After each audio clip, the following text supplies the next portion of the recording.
Tu peux personnaliser les informations que tu vois tout autour de ta montre sur ton écran d'accueil, sur ta Garmin Tactix ou sur ta Garmin Fenix. Pour ce faire, il suffit d'appuyer et de maintenir le bouton Menu à gauche et d'aller sur le cadran de la montre. On le sélectionne avec le bouton juste ici.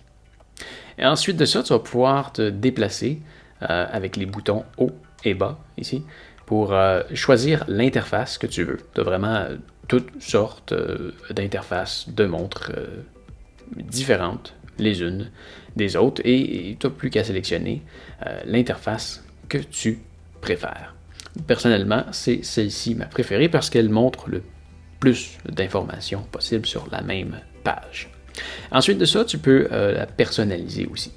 Donc, la disposition, c'est ce qu'on vient de faire. Et maintenant, ce que je vais vouloir changer, c'est les données.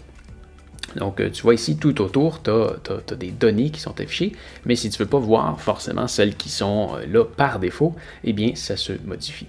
En ce moment, tu vois ici, c'est la première donnée en haut qui clignote. Et si je navigue là comme ça avec les boutons haut et bas, je vais passer d'une donnée à l'autre.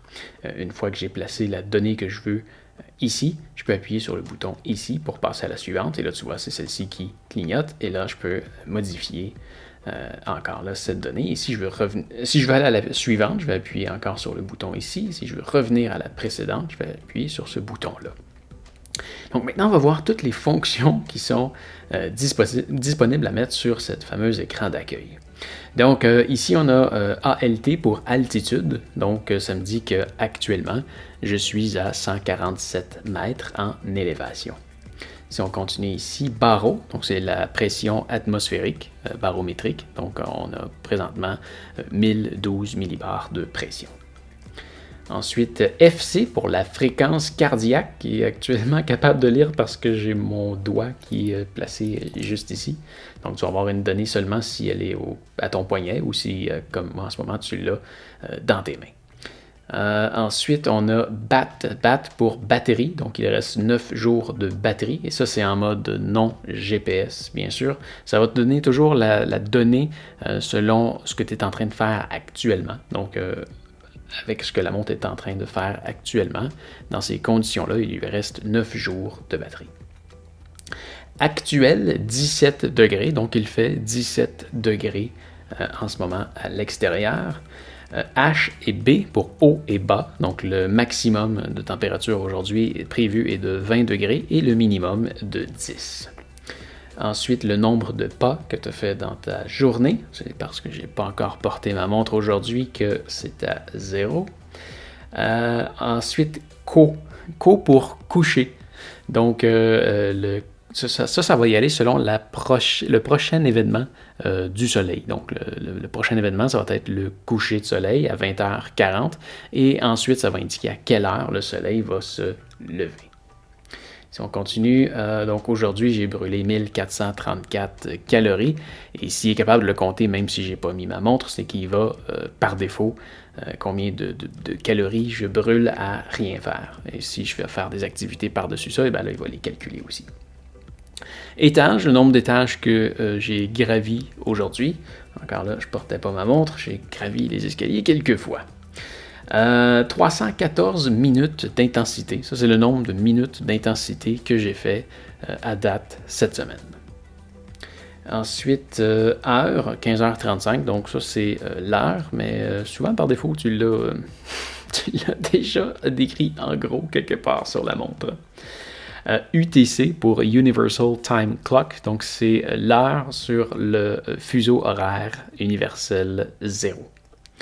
Ici, on a cal, non pour calories, mais pour calendrier. Et si actuellement c'est indiqué 0h0, c'est parce que j'ai pas aucun calendrier qui est connecté sur ma montre. Mais dans le cas contraire, ça t'indiquerait l'heure de ton prochain rendez-vous. Le nombre de notifications qu'il y a eu sur le téléphone. Donc, si ta montre est connectée à un téléphone, combien est-ce que tu as de notifications qui sont non lues. Ici, 0 heure, c'est le temps de repos que tu as besoin pour te remettre des précédentes activités que tu as fait dans les dernières heures ou dans les derniers jours. Ensuite, le nombre de kilomètres que tu as gravi aujourd'hui. Et enfin, tu peux aussi avoir un espace vide, mais on n'a pas vu la première. Donc ici, on est capable d'avoir vendredi le 9. Donc on est vendredi, le jour de la semaine, et 9 étant le jour du mois. Ou on peut aussi avoir le jour du mois ainsi que le mois. Donc ici, on est le 9 juillet. Et enfin, on retourne à l'altitude. Donc là, comme je disais, tu peux modifier toutes ces informations-là en passant d'une à l'autre. Et une fois que tu as terminé, tu vas retomber sur ce menu-là. Ensuite, tu peux changer les nuances de couleurs. Donc les couleurs là, ici que tu vois sur le côté, tu peux mettre une couleur de ton choix. Voilà. La couleur de fond, donc si tu veux avoir plutôt un fond blanc et une écriture noire ou un fond noir avec de l'écriture blanche, c'est comme tu veux. Et ensuite de ça, on a terminé. Donc oui, comme tu voyais, l'heure, c'est toujours la même pendant que tu fais la modification. Et ensuite de ça, quand tu as terminé, ça retombe à l'heure actuelle. Donc voilà, c'est ce qui fait le tour pour cette vidéo. Alors voilà, j'espère que ça va t'avoir aidé. Si c'est le cas, tu peux me mettre un pouce en l'air. Si jamais tu te magasines une montre, tu peux regarder avec les liens dans la description. Et n'oublie pas non plus de t'abonner à ma chaîne pour me retrouver plus facilement la prochaine fois que tu as besoin d'aide. D'ailleurs, si tu veux voir d'autres tutoriels sur cette montre, tu peux cliquer sur la playlist juste ici. Mais enfin, tu peux aussi me retrouver sur ma chaîne principale où je voyage un peu partout dans le monde. Je suis certain que tu vas aimer. Allez, fais attention à toi. Salut!